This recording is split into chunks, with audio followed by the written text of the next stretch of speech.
everybody. Welcome back to another episode of Tabletopped. I'm your host, Nick, and today I have such a great interview for you.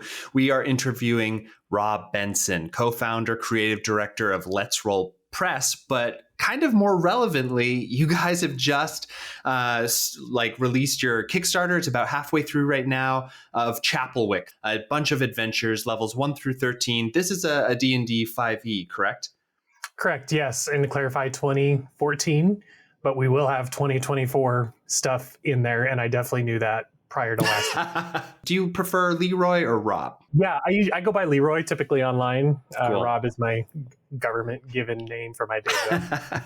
Then Leroy, it's so good to have you on Tabletopped. So why don't we start at the very beginning? Where did Chaplewick come from? Is this something that you and your team have had in your brains for a long time and you wanted to release and this is just the time, or what inspired now this project? Yeah, it's kind of a two-parter. I did what every 30-some-year-old male has to do. You got a path to pick. It's like smoking meats, history, whatever that'll mean. Me and my friends decided to start blogging. It was soul crushing, found out very quickly we didn't want to do that. So we pivoted to, publishing like Patreon material, like legendary weapons, cocktails, stuff like that, with our team. And we kind of had this idea, we want to give a platform for our friends to be able to create and earn a little income on. Yeah. So a little bit into that, I was up at 2:00 in the morning, couldn't sleep. I think I had the flu or something. I was playing Bloodborne, and I just had this writing prompt, the city that rose out of the sea, or crawled out of the sea, I guess, in this case. And we just kind of ran with that. And that's really, I wish it were more cool than that. I was visited by some cosmic entity and they told me to write this and I started bathering in tongues, but it was really just kind of the combination of bored at 30 something and couldn't sleep one night. Obviously, it is an idea that a lot of people are really digging. You funded your Kickstarter in 12 minutes, but it is still live for kind of extended stuff. So have you always been somebody who's like super into cosmic horror, sort of, Lovecraftian mythos type of thing? Or was this sort of a stretch for you that you're like, oh, I kind of want to explore this new setting / genre? Yeah, I've always been fascinated by anything grimdark, Victorian, Gothic, horror, any of the darker settings. I've always, I grew up reading Stephen King from a really young age and just watching a lot of those horror films and, all the Stephen King adjacent stuff, and then mix it in with some of the, fantasy genres. I love like R.A. Salvatore, and then like a whole host of other authors that I can't even remember because it was 30 some years ago, checked out a book from the library, read it once, was like, cool, this is my identity now. Yeah.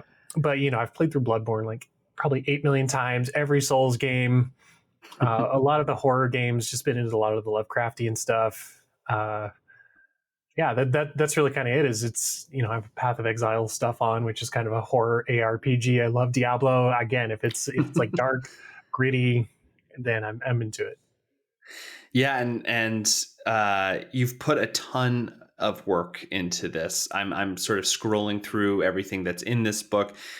People, if you are interested in checking out this this Kickstarter, the link will be in the show notes. And I encourage you to look, because this isn't like a lot of modules that I've seen released where it's sort of a book and like maybe a PDF and, it's a set of adventures.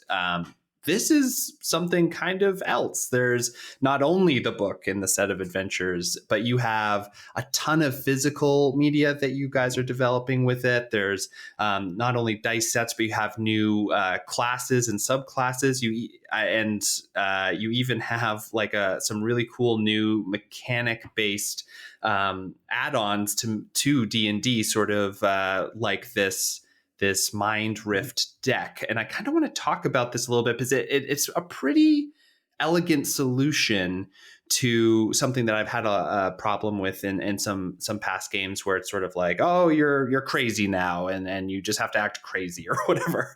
Like that sort of has never worked for me. But why don't you tell me a little bit about where the Mind Rift Madness deck came from, and like what is its purpose in the game, and how does it kind of fold into the greater Chaplewick stuff?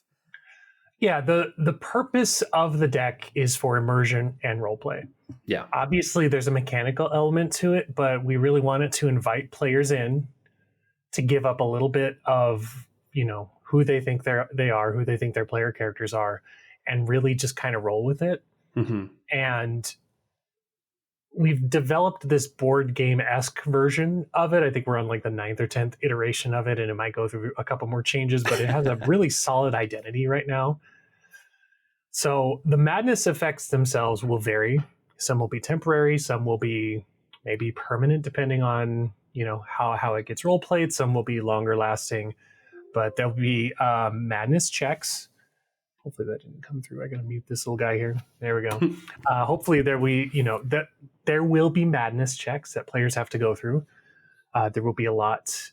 Either spells, subclass, environment, items, some of the malignant relics, which also tie into the madness, which may help you, defeat that roll, or maybe you want to succumb to the madness, so maybe you fail the roll, on purpose, right? So we're encouraging this sort of 360-degree play style with this madness.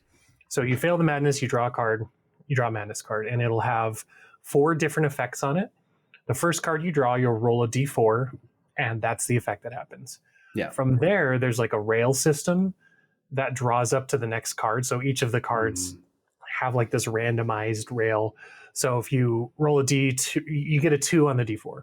Yeah. That'll point to the next one that happens on the next card. So the next card you draw, say it points to the third one. The next card you draw, it points to the first one, right? And that's sort of like this branching system that takes away a little bit of control after that first card, right? Like rolling dice isn't really control, but it feels like it. Yeah. But after that, it's just kind of like levers pulled. You're on a trajectory.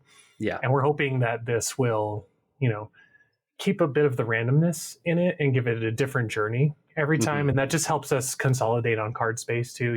I'm very efficient when I'm designing this stuff to be like, I don't want to print like a 500 card deck for somebody. That's unmanageable. Like we're just like 52 in the base and then like another 24 for the expansion somewhere in there.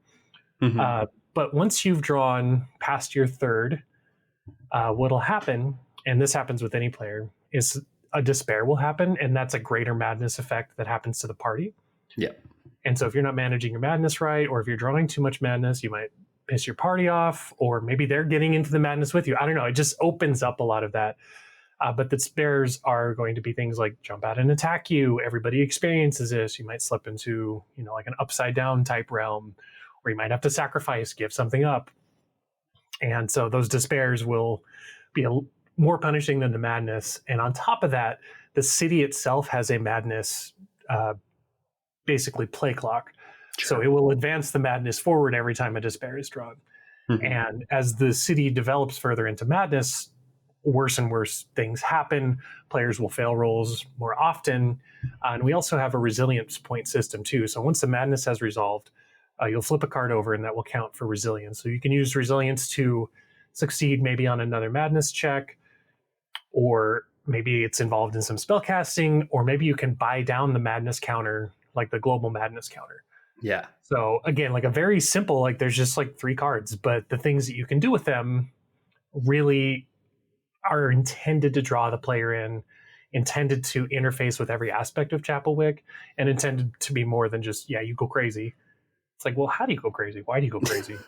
Some of these questions were just like, because we're in Chaplewick? Cool. I mean, I looked at the clock. Because we're in this really scary city. Yeah, it's super spooky, right? Like, we wanted to give more than that, because I think when you give players a lot deeper reason, they're able to internalize it and then actually jump into the role play. So when a card's like, the next time you see water, you jump in and something happens, right? Like, it's not like, I don't really feel like doing that. Can I pick a different one? Yeah. So I one thing I really enjoy about this too is that it's a very elegant way to reduce both player, but mostly GM strain, like decision paralysis. It's something that I feel like I struggle with sometimes when you're kind of managing this type of setting, because you're trying to develop sort of like you said, like a thing that's maybe not completely character driven. Like a player may not be like, okay, and now I'm seeing things and I'm doing stuff, and it's up to the GM to try to, translate the effects, mechanically of a game onto an experience or a role play situation. And by giving the GM and the players this sort of, it's not procedurally generated, but it's sort of like this kind of thing that they can anchor to. And then both the GM doesn't have to, make 20 decisions throughout a session about how this is affecting something. But it also allows the players, like you said, to really like lock into this thing and be like, ooh, this is cool because, I don't have control over this. And that's kind of the point. And they can really sort of like decide, okay, I need to fight against this as much as possible. Like you were talking about with resilient points or other ways like in character work that they could do. Or I really love the sort of short-term, long-term benefits of accepting certain bits of the mechanic as well. I think very smart, very fun. And I think that a lot of people are going to get a lot of use out of it. Yeah, and I hope that DMs can port this into other systems. If somebody's Totally, running yeah. like Dungeons and Drakkenheim, Grim Hollow, even something like Crooked Moon, just like borrow this. Like I'm trying to make a lot of things system agnostic so that it will work across the board because I'm a home brewer myself, right? Like obviously there's a lot of it tied into Chaplewick, but hopefully you can just pick the card deck up and put it wherever you want. Yeah, absolutely. And then another thing that I think is really cool around the way you've designed this is, and I really want to hear your thoughts on this, is like the multi-phase boss encounters. So one thing I have a really hard time with in D&D, and I want to hear your opinion and also like how you went around designing this, is like it's very hard, especially after like level 5, to make monsters feel scary and big because you just have a team of people who are basically fledgling superheroes that are going to get really powerful really quick. And so I kind of wanted to pick your brain about when you were designing this, how that sort of worked for you, because in sort of Lovecraftian myth, it's like a lot of these things are not to be trifled with. They're not something that like your first instinct will be like, maybe we can swing our axes enough to like chop its head off. You know what I mean? It's like not the really the vibe. So like, how did you go around designing these monsters? How did you kind of account for sort of the power creep that happens in D&D, especially if you're going to level 13, like you're almost in that superhero, complete superhero mode. So tell me a little bit about how you and your team sort of approach that. Yeah, I agree with everything. When people are like, how are you going to do horror in 5e? I'm like, that's a great question. Because at level 5, you can just punch God in half. Mm-hmm. I myself am a min-maxer. It's fun. I love breaking stuff, right? I play ARPGs. I'm a spreadsheet warrior for the video games that I play. And my background prior to this was actually developing an ARPG called Last Epoch. So I'm used to balancing something a lot broader than Dungeons and Dragons. And I think the solution lies where a lot of people don't expect it. And it's the storytelling in boss design versus the mechanics and stats of a boss design. Cool. Tell me everything about what you just said, because I think no. I feel like I have sort of, I love running this genre specifically, and it kind of has driven me away from 5e. So like I've been, you know what I mean? I've been using, Monster of the Week, a lot of other sort of indie TTRPGs that allow you to have that sort of dangerous feeling, something like 10 Candles, which is very story-based and allows you to be more atmospheric, something like Monster of the Week that has playbooks that allow you to have more of that mystery part of it really fleshed like out. Call of Cthulhu, where nobody has any power. Exactly. Right? Everyone's like totally screwed. No, I get that. Like total transparency, like the biggest reason we're using 5e is because it's still the most popular. Yeah, totally. Right? Like we're trying to get a publishing company off the ground, so we're like, this stuff costs money, and we got to get the biggest audience in. And this is the thing is like, I am so I from reading the response to your play test after reading some of the kind of background of the adventures, and you sent me a couple of sort of brief sort of play test materials of like what this whole thing is about, and I feel like you have been able to pull that into D&D. And so, I mean, we'll probably explore this at large, but why don't we start with the boss encounters and stuff like that, and we'll talk about the design of those. Yeah. So I approach, and I've done this just in my own homebrew and as a DM, just kind of naturally anyway. When I'm looking at a boss and I'm like, okay, it's got all these abilities, and the abilities just hit players hit the boss. It all translates sort of to bullet sponge. Yeah. I hate it. I hate it. I hate it. I do too. Yeah. I don't like running it at all because it's not interesting. Awful. Yeah, and Players also get like tunnel vision. okay, sorry, I keep jumping in because I just feel so passionately about this. I'm passionate about it too. I'm with you, man. Like players, you're right. Players get tunnel vision. They're just like, I'm going to roll dice. I'm going to do damage. Mm-hmm. I might move my character around. I'm going to completely ignore any environmental cues that the DM has given me. Yeah. And so a lot of it comes from what are the players going to be losing in this encounter? And what is the monster going to be gaining in this encounter? And it's a big conversation about action economy and what those actions are. So I don't want to talk about my Chaplewick specific bosses as much because of spoilers, but sure, totally. Something I did in a homebrew. I basically copied this, like, you're walking across this lake to this magic castle. Mm-hmm. You go in, there's this giant like wolf demon that you're fighting. Once per turn, a player would be blipped into a different dimension and be fighting like the secondary dimensions version of this wolf. Mm-hmm. Completely different fight in this other dimension, but the player gets higher level spells to use against this. But for every turn that the players are in the real world, they take damage based on how many players are in this other dimension. Yeah. And just kind of porting back, like even something as simple as like, hey, there's two different fights going on with the same thing, like completely opened up the players. Like, okay, how do I get to this dimension? Where did this person go? How are they can they communicate with me? And you do something so simple like that in what would often be a bullet sponge mechanic. All of a sudden you have 100 questions at the table. And when your players are asking questions like that, they're engaged. Yeah. And they're not just chucking damage and they're not just receiving damage. All of a sudden they're trying to figure out like this puzzle, like this, multi-phase, right? You want the Latin music to kick in. You want the fear to happen when they have exhausted their chucking damage at it and it's chuck damage at them. Okay, well, what else is going on here? The arena's changed. There's a different, its move set has completely changed. It went from, all these like single target, like line damage things to these like AoEs. And now all of a sudden its resistances are different. And all of a sudden, maybe the damage I'm throwing at it is hurting one of my allies that I didn't realize. I go to stab it and Susie Q just took 30 points of damage from my crit. Like just broadening the horizon of what combat means in 5e. And I understand why they brought it forward the way they did, because it was very simple. It's very easy for somebody that's never thrown math rocks around, or that aren't like you and me that love to make that John Wick crossbow fighter that deals 90 points of damage in one turn at level 5. They're just like, I swing my sword and I don't remember what my spells do. Yeah. I totally understand that. And so finding that line between, okay, we have all these extra things going on and the new players still being brought in on this, I think, again, can be achieved through that storytelling, through looking outside of just damage numbers, right? Everyone's like, how are you going to balance this? What's with the damage numbers? Like, I'm not.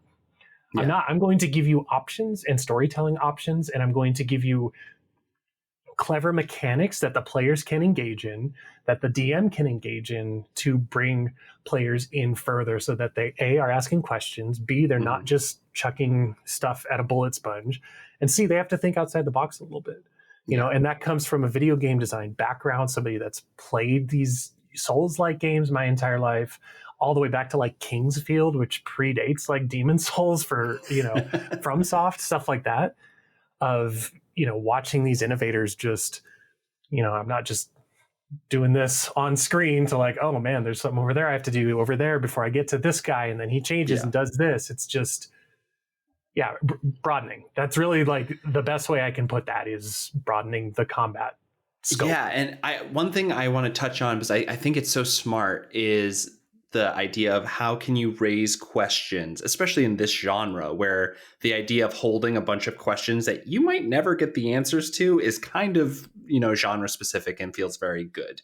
I really love the idea of like, how can I raise that many questions within combat? Because like the way that I don't play a ton of D&D anymore.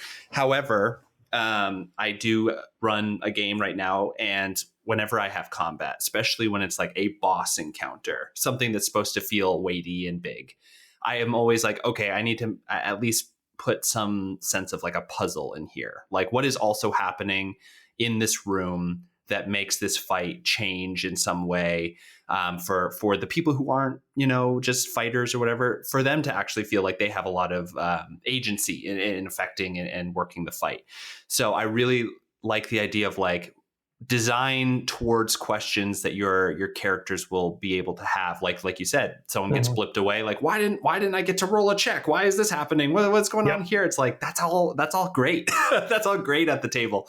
And one thing I wanted to kind of ask around this as well is, how did you balance sort of the idea of, you know, there are different roles in a party. And while D&D is focused that everyone kind of has something in combat that they can do, like my favorite type of character is a thief, where it's just a skill monkey and does a bunch of weird stuff that way.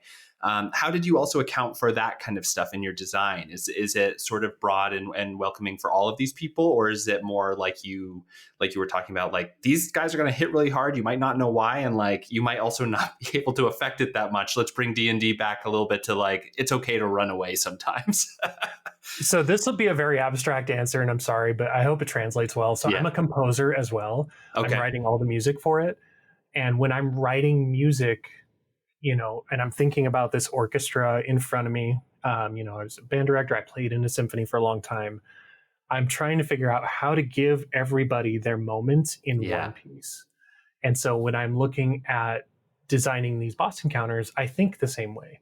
Like, how can a rogue, how can an arcane trickster, how do we get some sneak attacks off? Like, how do we provide these moments through weather environment, through storytelling, through even considering, you know, balancing subclasses with each other so they can bounce off of each other. You know, the empowered items, an item that you bring into the fight that you found along the way that's kind of a secret. Even just the way the spell design is going to work for Chaplewick. Which I should mention, you have 50 plus spells that are all homebrewed and added into the game, correct? Yeah. And I mean, that's also huge. Like, what a crazy amount of work you gave yourself. I love it, though. These are all levers that kind of answer a lot of these questions, right? Like, how do you balance it? It's like, well, you give more levers for the DM to pull, like, and you keep the numbers small, you keep everything down.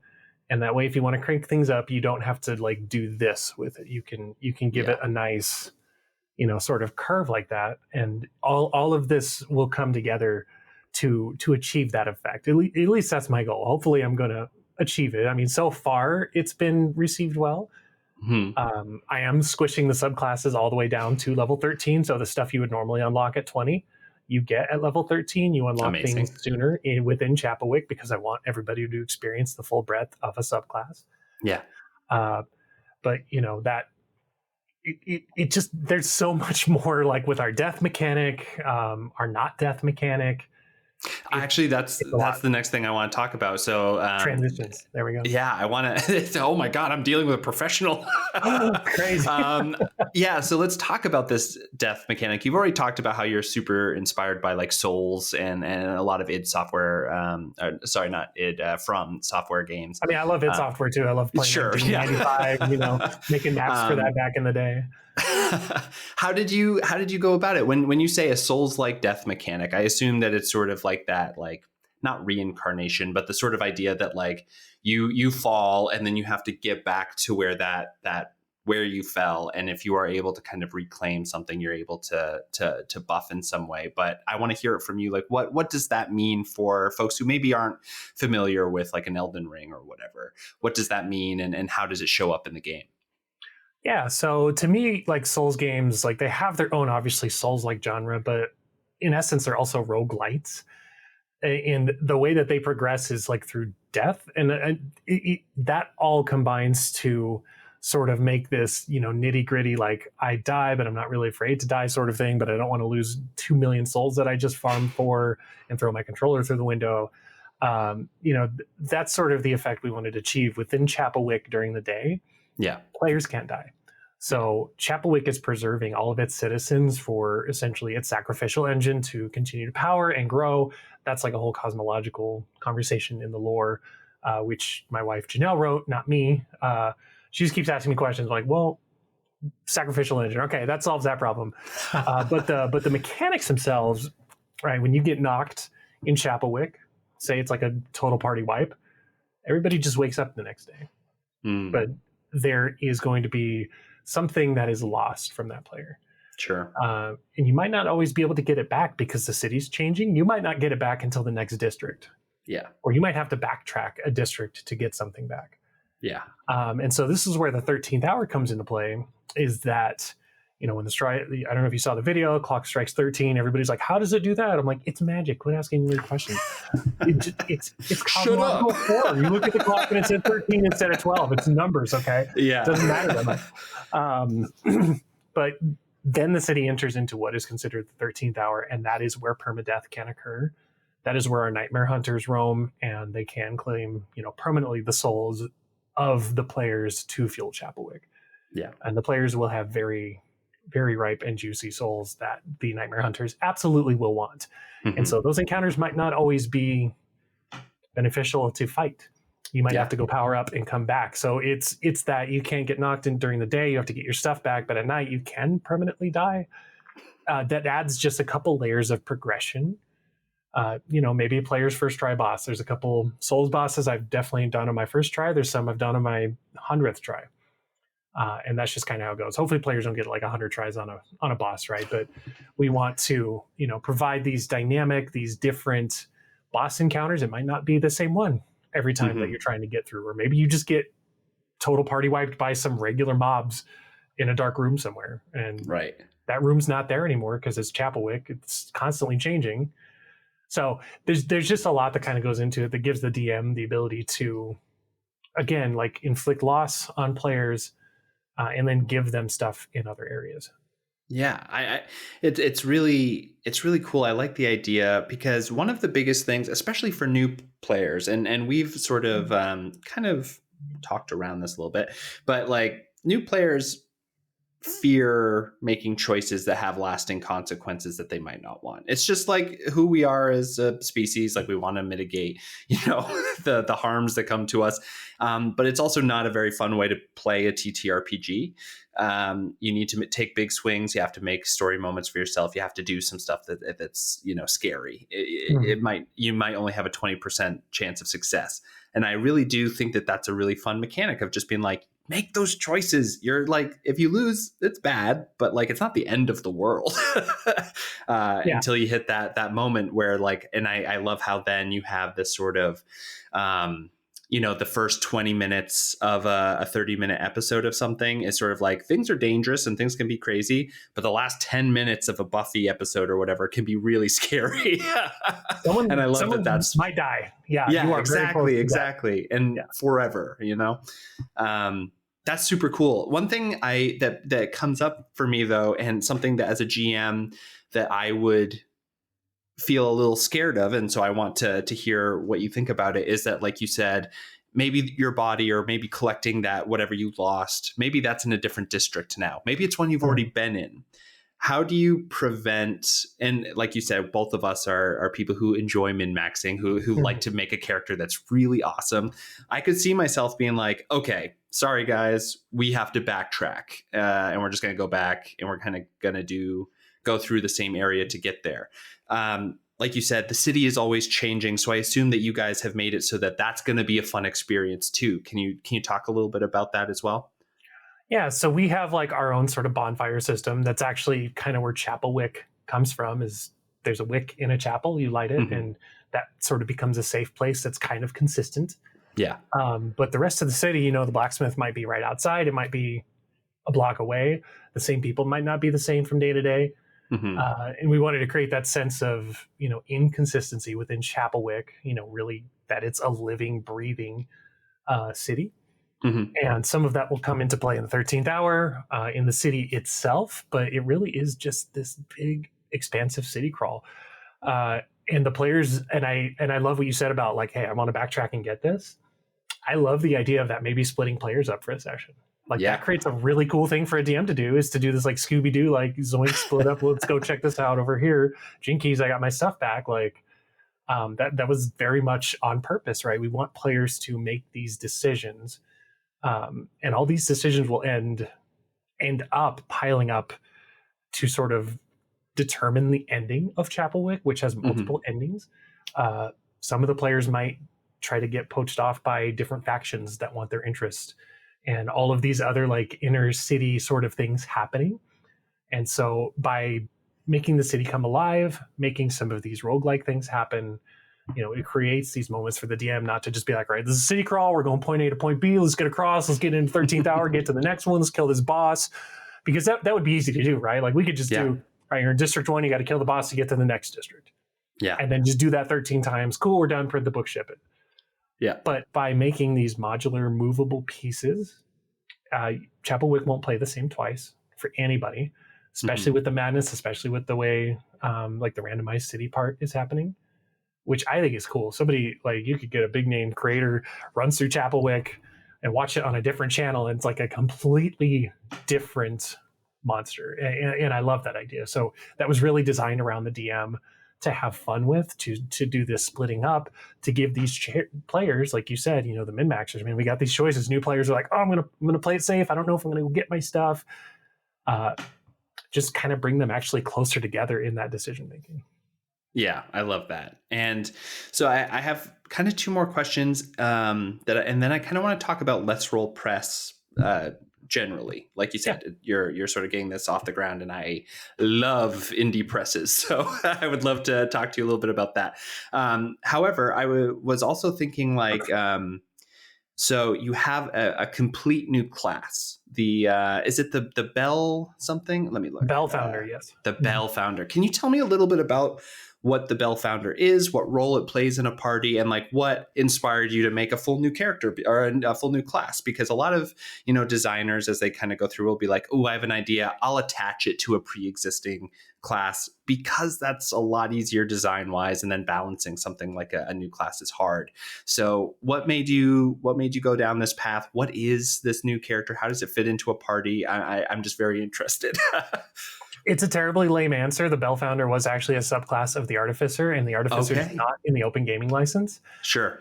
And I can't read, so I found that out a little bit too late after just designing this full Bell Founder subclass. Like, oh, here it is, done. We got 13 subclasses. The numbers fit. It's perfect. And then somebody's like, you can't do that. I was like, oh, you're right. I went and read the entire open gaming license to make sure we're still legal. And so it is essentially our Artificer replacement that is very Chaplewick themed. The Bell Founder crafts bells, which ring them. They do damage, status effects. They can heal allies. There's going to be 3 different subclasses for them. I haven't fully flushed the Bell Founder subclasses out, but the first one is called the Death Song Choir Master, and it is themed around like my love of music history and these roles in like the early musical movements from like Baroque to Victorian to Romantic. Just watching, the essentially conductor role change and grow with, funny enough, the Industrial Revolution. And I could get into just that forever, but this is not a music history podcast. But it's themed around that. And they will take the place of sort of their make your own weapons, the spells that interact with those weapons, sort of like this hybrid ranged damage caster to kind of fill in some of the niche that the other subclasses and other classes don't, right? But it could be something from creating your own like mecha suit out of these things, to just having all these different bells that you're swinging, bells that auto attack on you, like all these cool little like attachments that can happen. You're like what I'm kind of picturing. What I'm kind of picturing right now is like if you're playing all the bells and everything, is, have you ever seen that video of the guy that has the self-playing piano and then all of like the bells and whistles around? He's like cranking all the things. Pretty much that exactly. Yeah, I didn't think about that, but now it's going to be core in my design philosophy for it. Amazing. Then it kind of goes without saying that I guess it doesn't anymore, but like this art is great. I'm looking at all of this stuff and I'm like, this fucking rocks. Like just as atmospheric stuff, like you have one that I'm like, wow, this is exactly like my sensibilities personified, which is the clock tower upside down with all of the tendrils coming out as though it's a huge monster, and the clocks are actually the eyes. Well done. That's fucking badass. But also, what was your process around the art? And you, like you said, you also are making music and you're creating a bunch of resources for a GM to sort of like help them set the atmosphere, set the tone, get people that much more drawn in. What was your process around that? Because a lot of designers, when they're doing this stuff, that's kind of like either they don't really have the resources to do this kind of thing, or they're just like, what I'm interested in is making the adventure, not so much Yeah. this like peripheral equipment. But it's so important. So I just kind of wanted to hear your thoughts about it and how you went about kind of curating and creating this stuff. Yeah, I've been DMing D&D for almost 20 years now, and I just always think about when I'm doing this stuff, what am I missing? What I just DM'd this module. What would I've really enjoyed? And I'll write it down and like bring it into it. And that's kind of where a lot of this came about. But the design philosophy behind the art, especially that one that's called Panopticon, that's one of our Nightmare Hunters. I literally told the artist, I'm like, he's the skybox. Like, what do you mean? When you look up, that's what you see. Yeah. And so he did just an incredible job designing that. But a lot of this comes from my description of these monsters, working with Janelle, my wife, the author, to kind of come to terms with this stuff. And then honestly, I'm so derivative, guys. Anybody watching this, I steal so much. There's this book called Steal Like an Artist, and if you're I ever have that worried book. about It's a great book. imposter syndrome, or you're worried about stealing stuff, Yeah. it's okay. The people you love stole plenty, Yeah. and they're going to continue to steal. And humanity is really just this one big stolen experience stacked upon each other. Yeah. And so these are the things that I love. Just turned upside down, changed a little bit to sort of fit Chaplewick and that initial writing prompt, right? Like that design pillar of the city that crawled out of the sea. Everything has to fit in that line, and if it doesn't, it doesn't get in there. Yeah. And so we have to reverse engineer from that. But a lot of these offerings, a lot of these things that we're designing together are things that I've wanted for sessions. The way I'm designing the music even is stuff I'm like, man, I'd really love music for this moment. I got to go on YouTube and like find the right song in the right playlist to get this. Even from the way that we're designing the book, like with combat tables, to have not spread out paragraphs, but it's like just a very pretty Excel spreadsheet table that has all that you need for one combat encounter in it, so that you don't have to go chase stuff down and have all these note cards. And it's got win conditions, optional things in it, phases of the fights, just all there, just things that I've written down myself to make my life easier. Yeah. And that's really the point of our easy to access design with the music. Same with the art, right? We want the DM to be able to drive home, like when you awaken in this district in the 13th hour, you look up and you see this. Yeah. Right. And we the way I think about introducing even small monsters is like a cutscene. Yeah. You wake up in Bloodborne and like that cutscene hooks you, right? That is like, you can't get away from that, man. You like these little dudes crawling on you, and then like a werewolf shows up, fire, and then this old dude's talking to you, and you're like, what the hell is going on? Right? But every boss has just this immaculate cutscene.